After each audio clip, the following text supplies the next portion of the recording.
Miren, pues, vean, ¿cuánto sabemos en clase? ¿Quién me puede decir el número? 43. 43. Bueno, el último día de clase, yo me quedé con cierta duda cuando yo les comentaba que estaba leyendo una tesis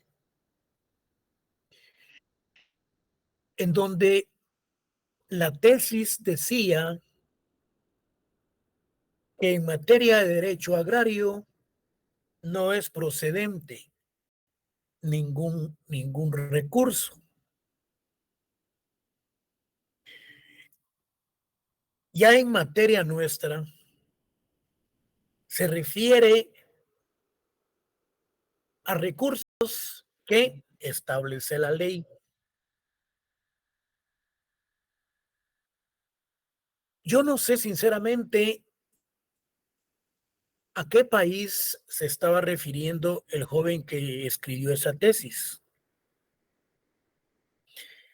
Pero yo les dije a ustedes, anotemos ahí en Guatemala no es procedente ningún recurso. Me puse a analizar porque yo tenía ciertas dudas y como consecuencia de ellas, en la ley de amparo, exhibición personal y de constitucionalidad, nos remite el artículo 264 y el 265 cuando habla de la procedencia del amparo. Dice procedencia del amparo, artículo 265. Se instituye el amparo, dice, con el fin de proteger a las personas contra las amenazas de violaciones a sus derechos o para restaurar el imperio de los mismos cuando la violación hubiere ocurrido. No hay ámbito que no sea susceptible de amparo y procederá siempre que los actos, resoluciones, disposiciones de leyes de autoridad lleven implícitos una amenaza, restricción o violación a los derechos que la Constitución y las leyes garantizan. En materia de derecho agrario, como en cualquier otra materia, procede el amparo una vez y cuando se le hayan violado los derechos a una persona. Haciendo esa observación, vamos a iniciar con la cátedra. Hoy iniciamos con el módulo número 5. Este módulo 5 habla sobre reforma agraria, habla sobre transformación agraria, habla sobre el desarrollo del capitalismo y la modernización del agro. Los aspectos de la reforma agraria ya los desarrollamos nosotros en uno de los temas anteriormente. Transformación agraria, por lo consiguiente, vamos a hacer unos argumentos posteriormente, pero mientras tanto vamos a entrar a lo que es el desarrollo del capitalismo y de la modernización del agro. Quiero que pongan mucha atención con respecto a esta temática, porque de aquí yo calculo que vienen como 4 o 5 preguntas en el examen, si es que terminamos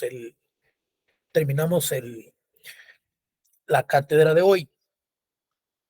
Vean, en el desarrollo del sistema capitalista en América Latina, los problemas de falta de tierra, créditos, asistencia técnica, precios justos, comercialización, se ha agudizado en el agro latinoamericano con la implementación del neoliberalismo.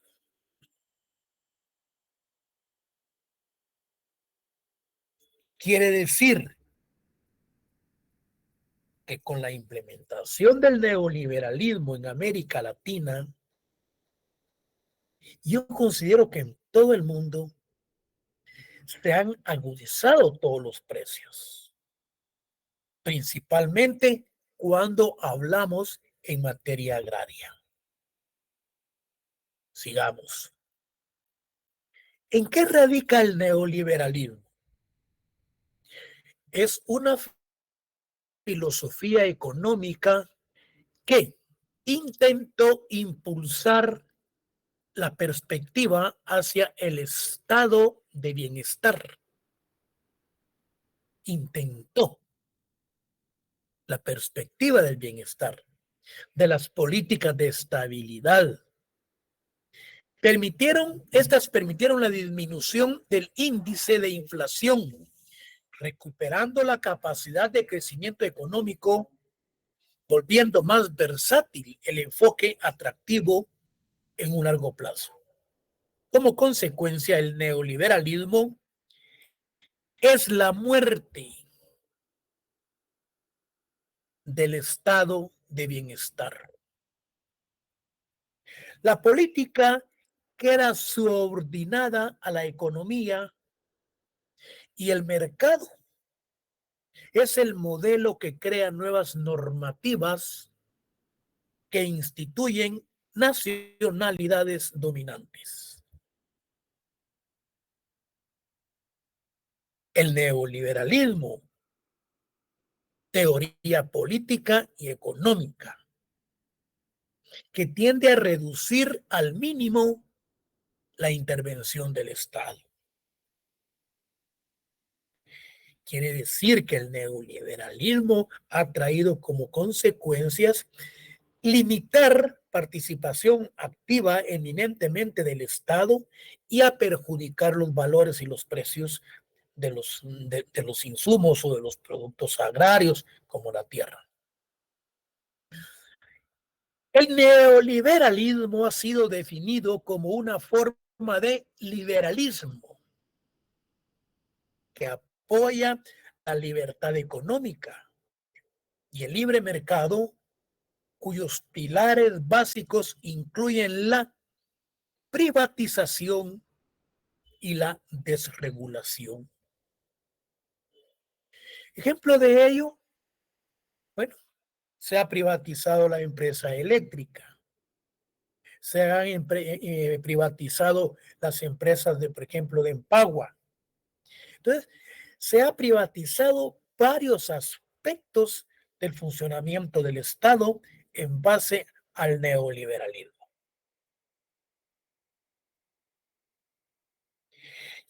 ¿Y en qué radica la globalización entonces neoliberal? Está desintegrando a las familias, haciendo que cambien sus valores, sus costumbres, su estilo de vida, apareciendo conflictos intrafamiliares y violencia doméstica. La globalización neoliberal. Sigamos. El neoliberalismo, entonces, está revirtiendo los procesos de reforma agraria. Es decir, que en vez de apoyar una reforma agraria, los está revirtiendo. Principalmente realizados en algunos países en décadas anteriores, concentrando aún más la tierra en pocas manos. Esta reversión se ha realizado a través de la compra directa de tierras, el estrangulamiento a la economía campesina por medio de los créditos, o la confiscación violenta, como el caso de Chile. Este proceso ha conllevado la atomización y la división de las organizaciones campesinas. Bueno,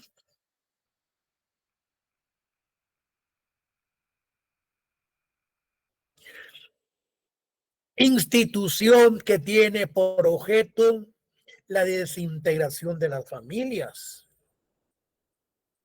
ha revertido los procesos de una reforma agraria, ha, ha atendido a la privatización de las instituciones del Estado. Entonces, jóvenes, nos estamos refiriendo específicamente a la institución del neoliberalismo.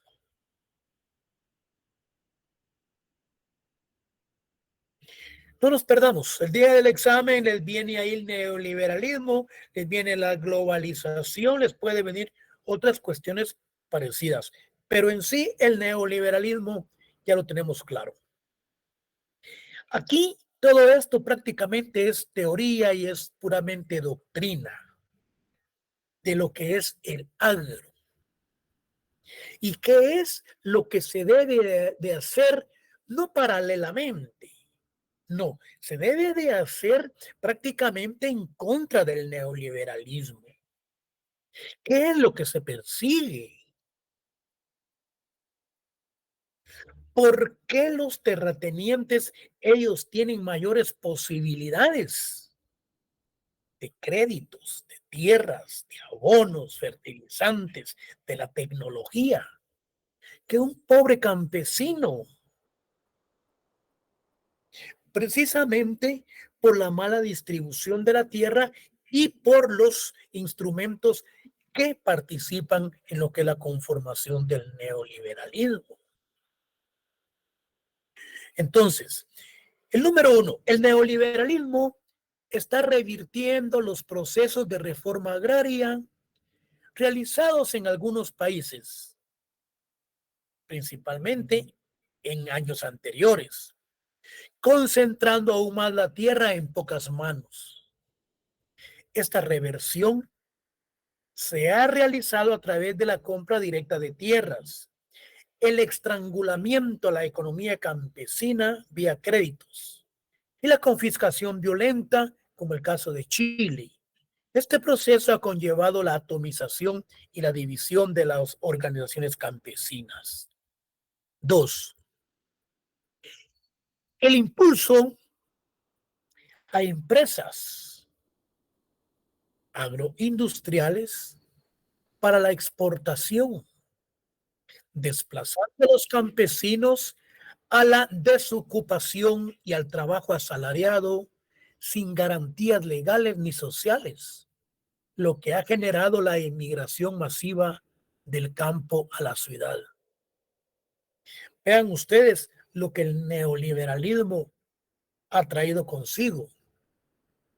El impulso a empresas agroindustriales para la exportación, desplazando a los campesinos a la desocupación y al trabajo asalariado sin garantías legales ni sociales, lo que ha generado la inmigración masiva del campo a la ciudad de los campesinos. Ustedes ven a un montón de personas que han emigrado del interior del país al área urbana.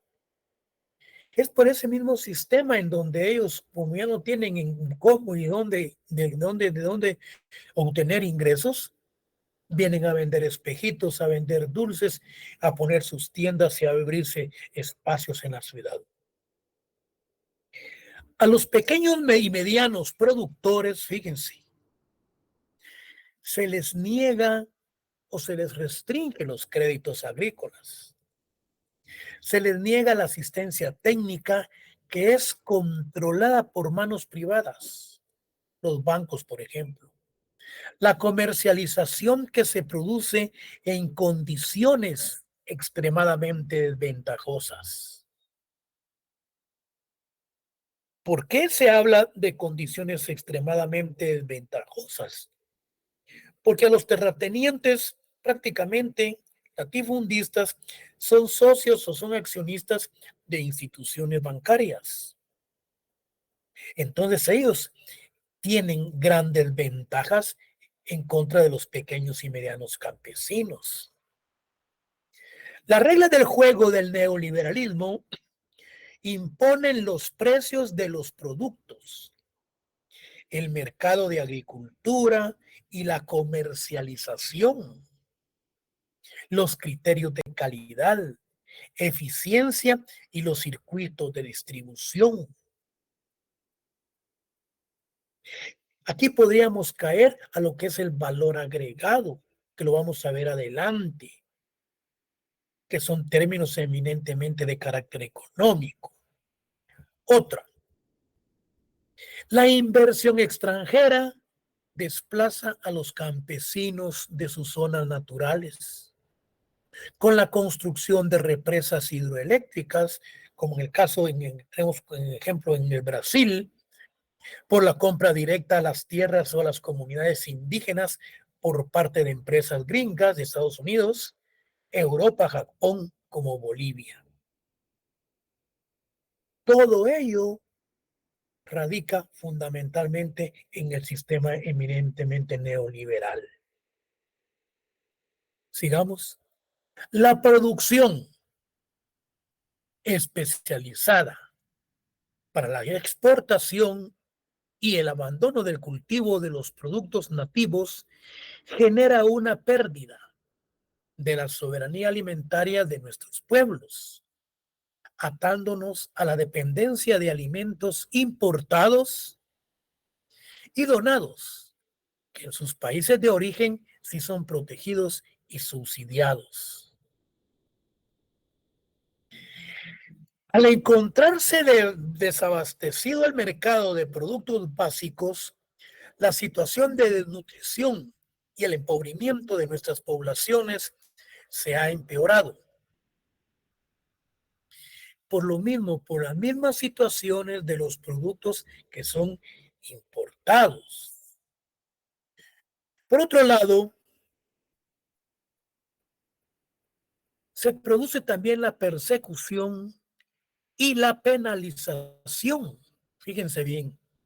Por otro lado, se produce también la persecución y penalización de los productos de cultivos nativos con alto poder nutritivo y medicinal como la hoja de coca, que constituye un sustento de vida para los campesinos, además de formar parte de la raíz cultural de esos pueblos. Ese sistema neoliberal han impuesto penalidades a ciertos productos como la hoja de coca, que en Colombia, en toda esa parte de América del Sur, ellos la utilizan por las grandes cantidades, que son tierras muy altas, y por lo tanto hay demasiado frío, y la hoja de coca pues les da demasiada energía. Sin embargo, con este sistema, en ya países, Estados Unidos, hay cierta persecución en donde penalizan a esos pueblos por si es que ellos están exportando ese producto para Estados Unidos. Como consecuencia, surge un nuevo modelo y parte de una nueva economía alternativo al modelo neoliberal. ¿Qué es lo que surge? Ante esa situación que estamos viendo anteriormente que perjudica, surge un nuevo modelo alternativo al neoliberal, constituyendo un instrumento para rentabilización de la actividad económica, de elevación de producción y productividad, de transferencias de tecnología adecuadas que permitan combinar con la tecnología moderna, instrumentos para enfrentar los retos del mercado, lograr mejores precios, elevar el nivel de ingresos, promover el desarrollo, así como potenciar la organización gremial. Entonces, como propuestas a ese sistema neoliberal que realmente viene a perjudicar lo que es el agro en América Latina, vienen nuevas propuestas para salvaguardar la situación por la que se está viviendo. ¿Y cuáles son esas propuestas? Bueno,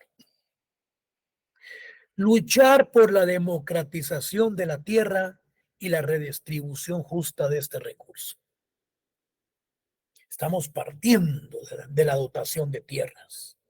Dos, construir un sistema de financiamiento para la producción agrícola, basado en el ahorro campesino, la inversión y el desarrollo local, regional y nacional. Luchar por créditos preferenciales para los pequeños campesinos. Promover alternativas no convencionales como fondos rotativos, cajas de crédito comunal y cajas rurales de ahorro y de crédito, que deben de estar plenamente conformadas por esos grupos campesinos.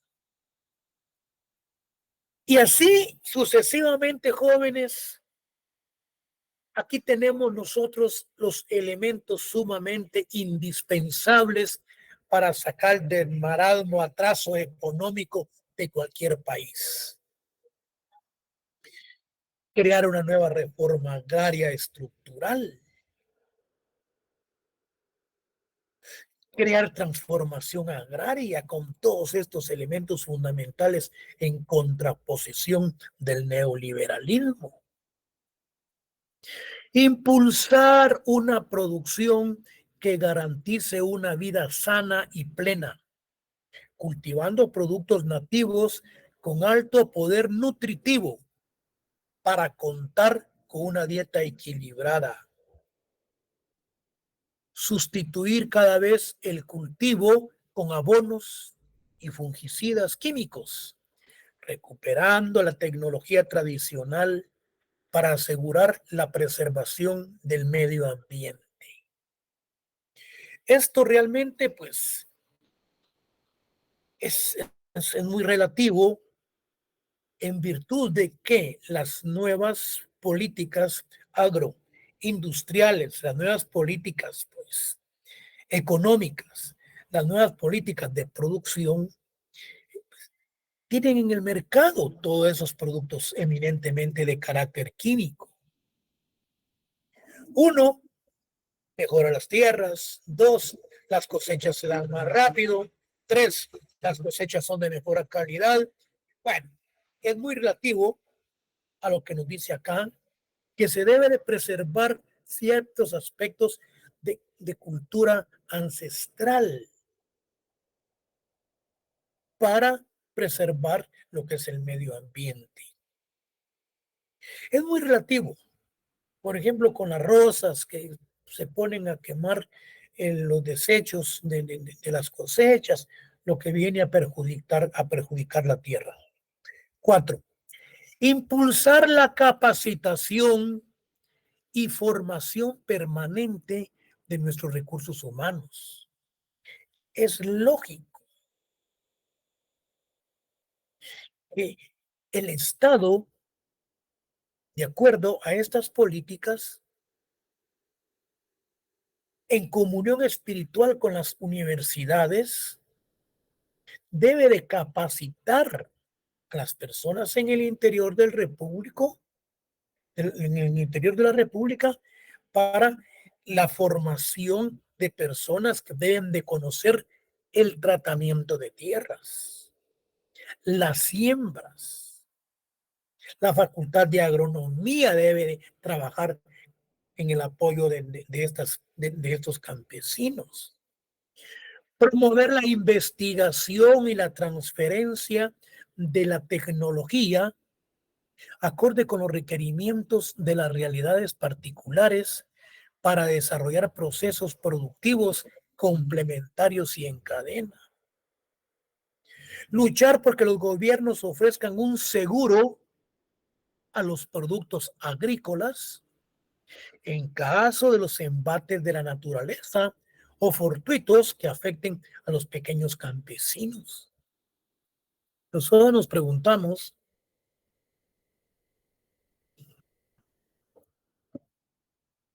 las asociaciones campesinas asociativas, las empresas campesinas, Codeca, ellos tienen seguros.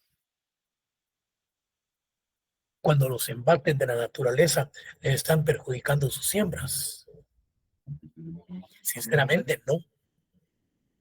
Es aquí donde el Estado debe de participar a través del Ministerio de Ganadería y Alimentación con la compra de seguros cuando se dan, cuando las cosechas son de mala calidad, los embates de la naturaleza.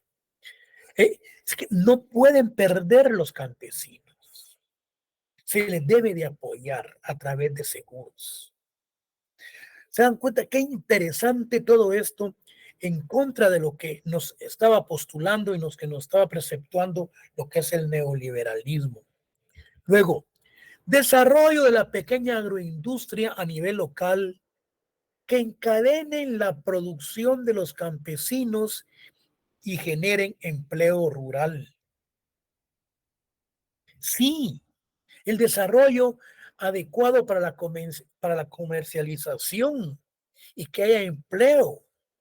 Crear la infraestructura necesaria adecuada para la comercialización, transporte, almacenamiento. Construir redes de intercambio de productos, métodos y tecnologías de producción entre las organizaciones.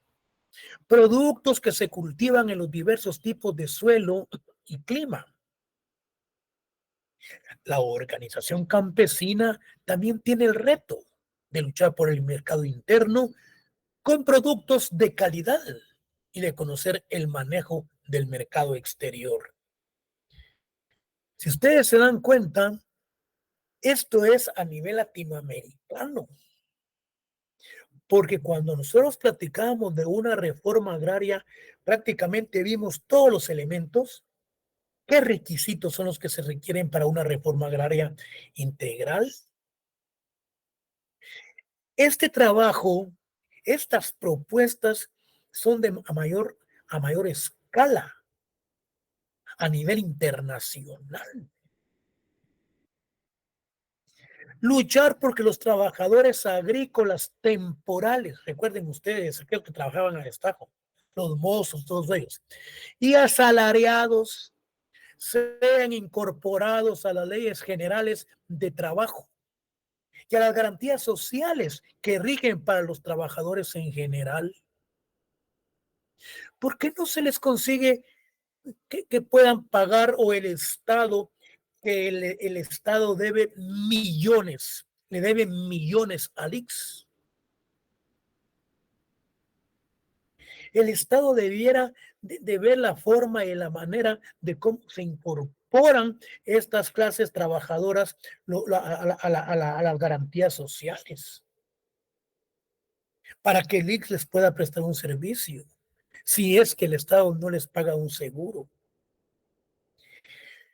Construir la fuerza social y política de los pequeños y medianos campesinos que garantice en los países donde existen condiciones confrontar el proyecto neoliberal y en los países en donde no existen esas condiciones, que esa fuerza posibilite negociaciones favorables para apropiarnos de la infraestructura, tecnología y desarrollar la transformación del campo, teniendo como eje la construcción de las empresas colectivas campesinas con eficiencia y autonomía.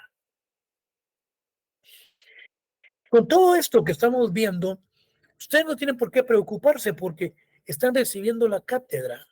Yo les estoy explicando en qué radica y en qué consiste el neoliberalismo, esa globalización neoliberal que ha venido a perjudicar lo que es el agro industrial prácticamente en América Latina. ¿Y cuáles son las propuestas que se requieren para disminuir esos avances esas situaciones tan negativas que se tienen? Entonces, una de las propuestas fundamentales es la de dotación de tierras, es la creación de créditos, es la creación de asistencia técnica. Entonces, estamos ante las propuestas en contra del sistema neoliberal. Entonces, dicen, crear formas, construir la fuerza social, dicen, y política de los pequeños y medianos campesinos que garanticen en los países donde existen condiciones confrontar el proyecto neoliberal, y en los países en donde no existen estas condiciones, que esa fuerza posibilite negociaciones favorables para apropiarnos de la infraestructura, la tecnología y desarrollar la transformación del campo, teniendo como eje la construcción de las empresas colectivas campesinas con eficiencia y autonomía. Crear formas de autogestión productiva y gestión para el desarrollo. La autogestión productiva económica, financiera y empresarial, campesina, en desarrollo con diversas modalidades en cada uno de nuestros países. Abre un nuevo frente de lucha por el mercado, precios, tecnología y desarrollo integral. Sigamos. Las nuevas formas de organización económica, productiva, financiera y gestión de desarrollo que se expresa en la organización de las cooperativas de producción y de servicios múltiples, de empresas comunales y multicomunales, de servicios agropecuarios, cajas de crédito comunales, sociedades económicas rurales, comités de gestión y solidaridad. Son organizaciones autogestionarias, patrimonio de nuestras comunidades indígenas, campesinas de pequeños productores y trabajadores rurales. Todo lo que yo les estoy leyendo y les voy explicando partes es para la conformación y la liberación del neoliberalismo, que como les decía al principio, que el neoliberalismo vino prácticamente a la destrucción de familias. El neoliberalismo vino a encarecer lo que son los valores y los precios de los productos básicos, químicos y todo lo que son abonos y fertilizantes, y principalmente las tierras. Vino a perjudicar los aspectos de las hidroeléctricas.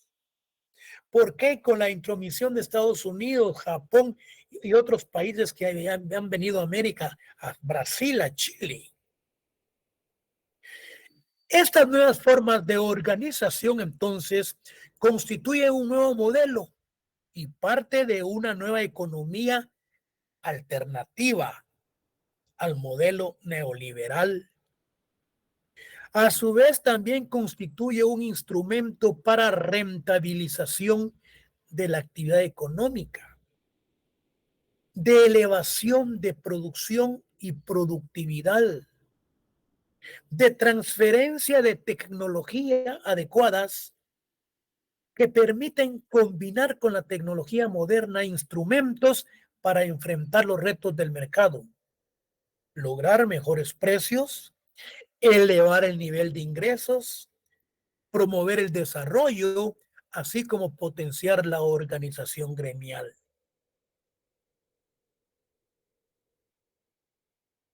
La propuesta campesina, entonces, en esta nueva etapa, debe basarse en objetivos que nos lleve a lograr mayor ingreso económico. para la familia en el área rural. Debemos avanzar en construir organizaciones económicas, sociedades de producción rural o sociedades de solidaridad rural, como en el caso de México. Incorporar tecnología a la producción y generar valor agregado. Que lo vamos a ver adelante qué es. Lo que puede sintetizarse en la siguiente fase. Transformar antes que transportar. Que permita el control del circuito, es decir, del sistema. Producción, procesamiento y comercialización que signifique acumulación de capital social, como son los objetivos de las organizaciones en Brasil, Colombia, Bolivia, Chile, Honduras y el Perú.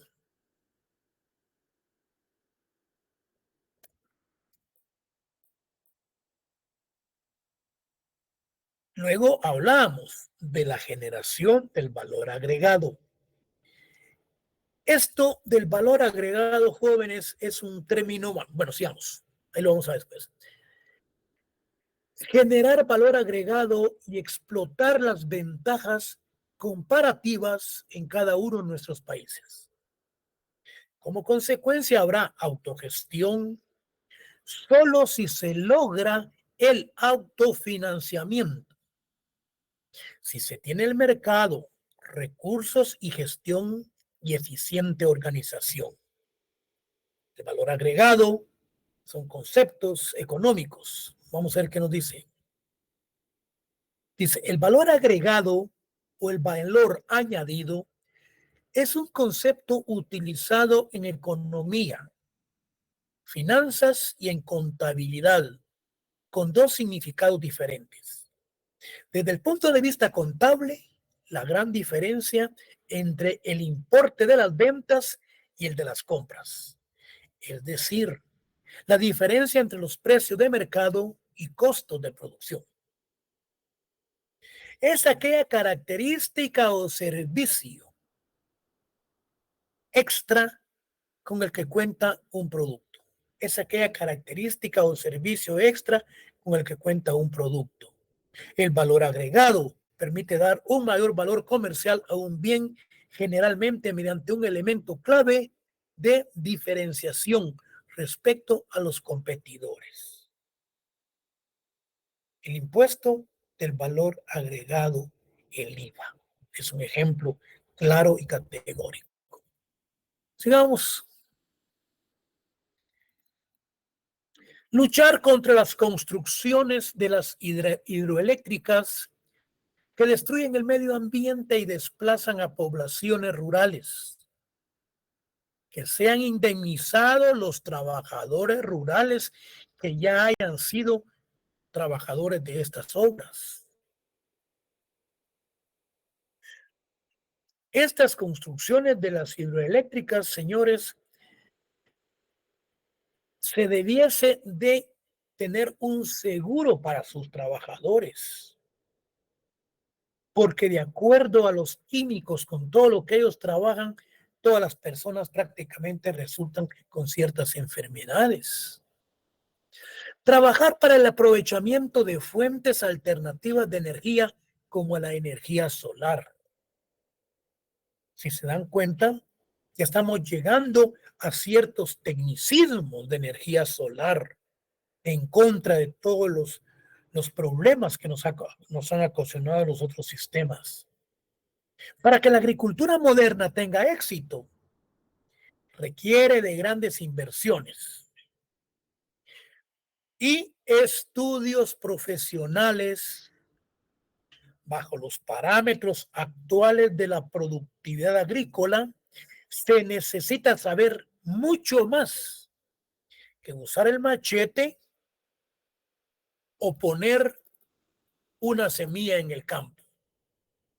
Por ejemplo, un agricultor experto en la siembra de ejotes debe arrendar o comprar un terreno para desarrollar dicho cultivo, seleccionar la tierra adecuada, el clima y todas las condiciones necesarias para tal plantación.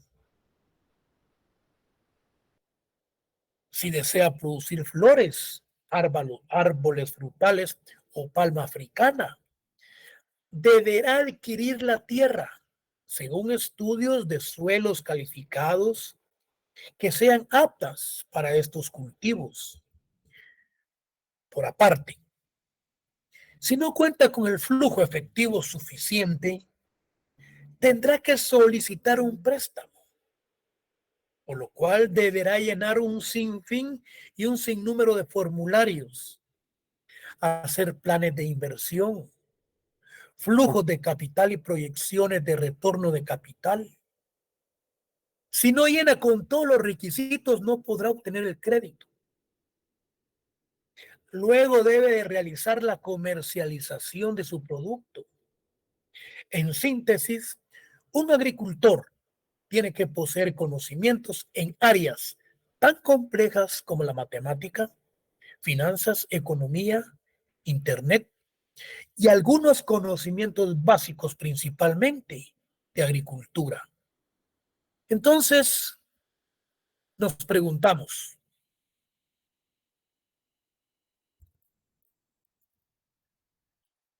¿cómo puede ser un campesino con poca instrucción competir con un agricultor moderno?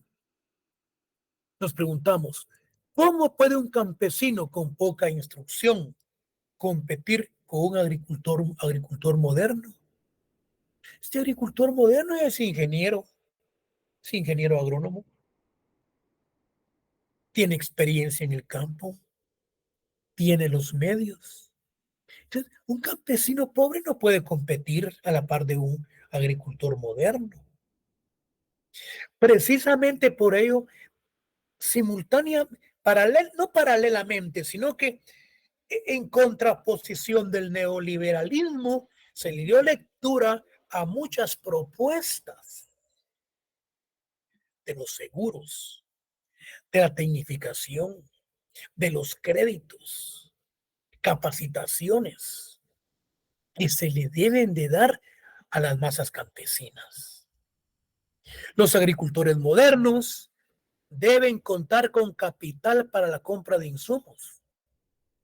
Ellos realizan estudios de mercado, informarse por medio de instituciones empresariales e Internet de los productos que tienen más demanda en el mercado.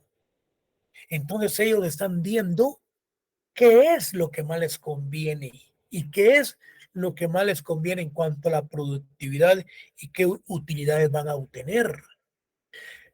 La mayoría posee ingresos como profesionales o tienen otro tipo de recursos con los cuales logran sobrevivir durante el periodo de precosecha. Esto indica que una finca es una mina que necesita otra mina, recursos adicionales para hacerla productiva. La tierra fértil opta para cultivos intensivos y es un recurso escaso. En manos de los campesinos, este recurso no contribuye a solucionar el problema de la pobreza, no genera empleo y tampoco ingresos para el fisco. Los campesinos con tierra quedan obligados a trabajarla, obligados a buscar recursos para hacerla productiva. La posición los condiciona a permanecer en el lugar o a pasar penalidades, inclemencias del tiempo y falta de ingresos fijos. Este tipo de propietario termina endeudando y debe de buscar otras formas alternativas de ingresos o medios de vida. Bueno,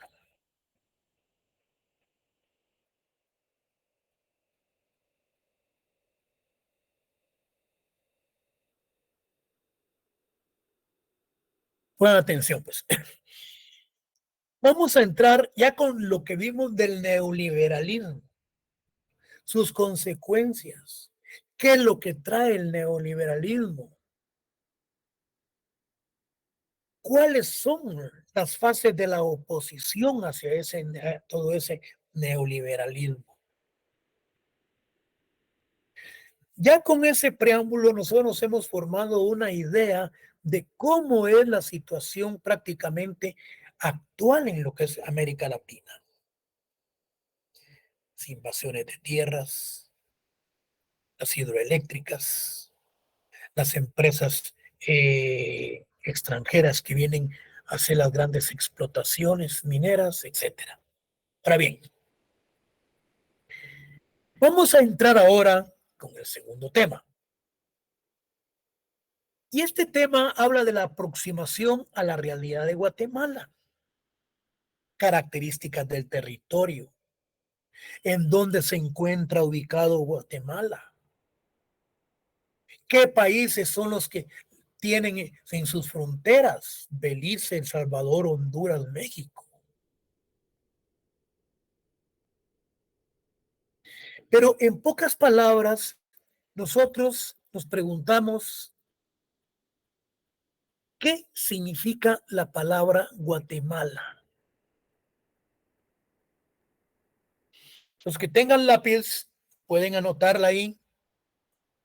Este concepto o esta palabra, Guatemala, viene del quiché, Guautemalán. Así como está escrito, ustedes lo pueden anotar.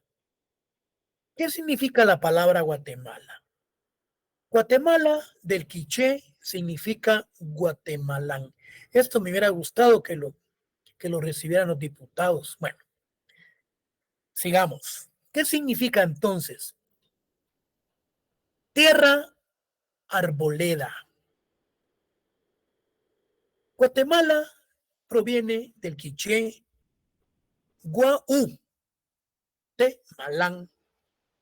Significa tierra de árboles, tierra arboleda. Se encuentra situada en el norte del istmo centroamericano, entre los 14 y los 18 grados de latitud, entre los 88 y 92 de longitud oeste. Grados de longitud, bueno, con una superficie de 108.889 kilómetros cuadrados y unas aguas territoriales que se extienden hasta las 12 millas de la costa. Aquí tenemos dos preguntas. ¿De dónde viene la palabra Guatemala? Viene del guatemalán del quiché. ¿Qué significa tierra de árboles, tierra arbolada?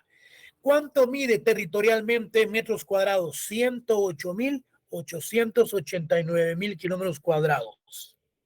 Sigamos. No me vayan a decir que no se los expliqué el día del examen. Bueno. ¿En dónde se encuentra el origen de la palabra Guatemala?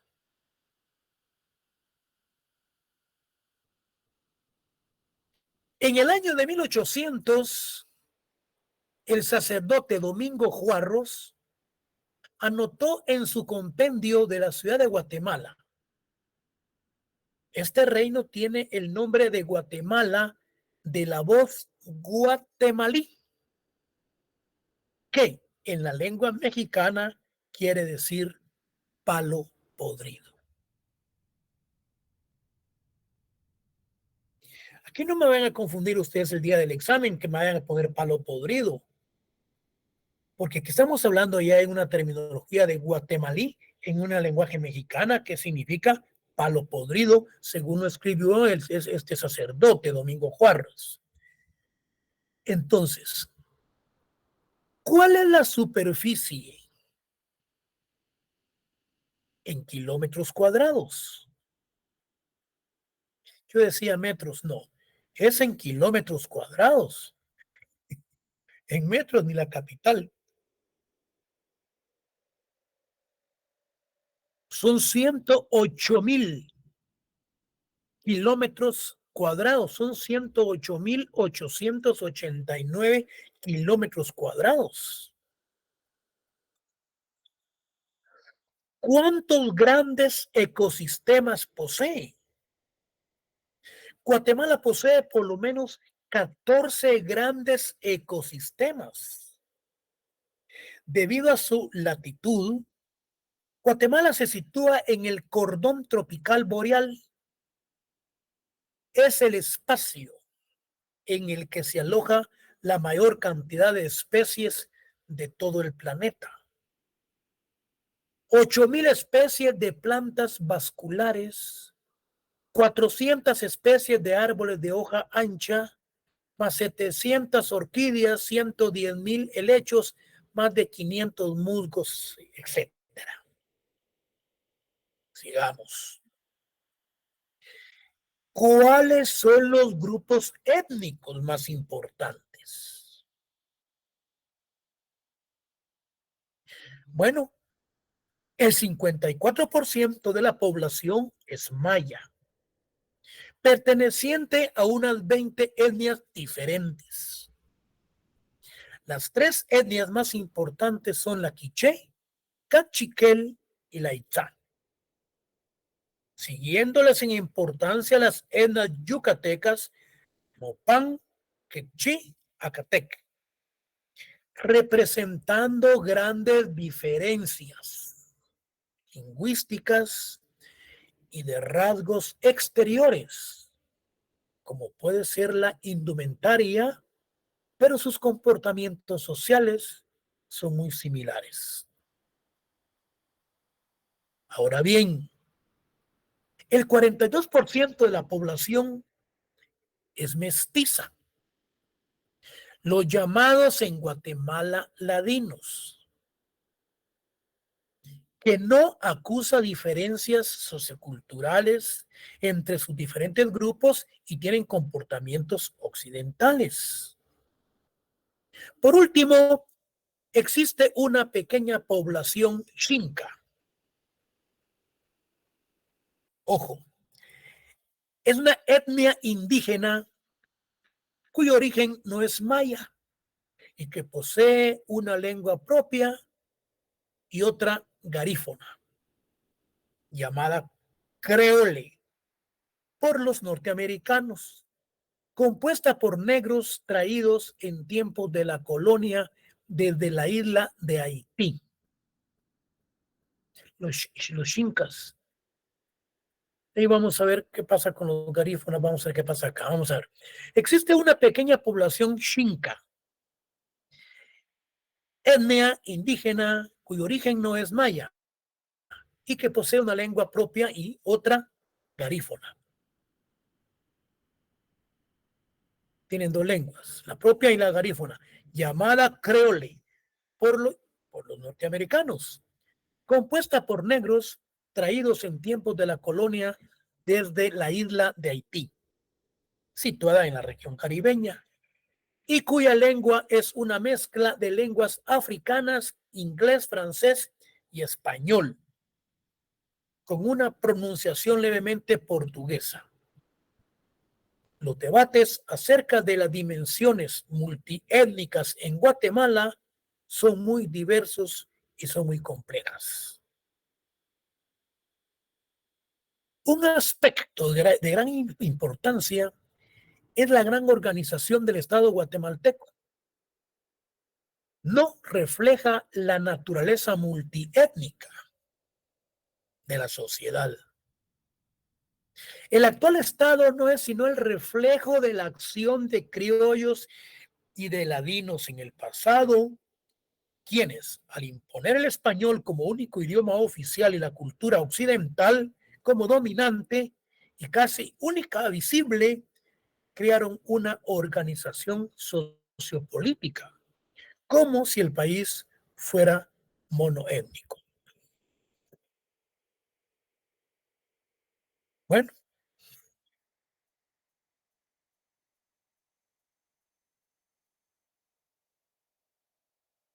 15-15. ¿Sí?